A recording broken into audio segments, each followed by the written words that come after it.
ناظرین آپ یہ نہ دیکھیں کہ آئینی ترمیم بن گئی، آپ یہ دیکھیں کہ اس ملک میں 4 ڈکٹیٹر آئے اور انہوں نے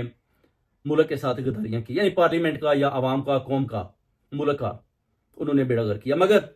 یاد رکھیں کہ جو بیڑا غرق اس پارلیمنٹ کا جو اپنا آصف علی زرداری اور نواز شریف نے کیا ہے، وہ 4 ڈکٹیٹر بھی مل کر نہیں کر پائے۔ آئینی ترمیم بنائی اور اس کے بعد وہ سوچ رہے ہیں کہ شاید آئینی ترمیم میں جو ہم آئینی حکومت بنائیں گے اس میں یہ سارے جناب پکڑے جائیں گے اور ہم جناب ان کے اوپر ظلم و تشدد کروائیں گے۔ یہ ان کی خام خیالی ہے، اس کی وجہ کہ جو گڑا کسی کے لیے کھوتا ہے وہ خود ہی اس میں گرتا ہے۔ اب یہ دونوں مل کر اپنا اپنا شکنجہ تیار کر رہے ہیں کہ کس طریقے کے ساتھ عمران خان صاحب کو اور لمبا اندر رکھنا ہے، مگر ان کو پتہ نہیں ہے کہ جو خان صاحب ہیں، خان صاحب کے سامنے آپ سیاسی بولے ہیں، خان صاحب کہتے ہیں ابھی گیم شروع ہی ہے۔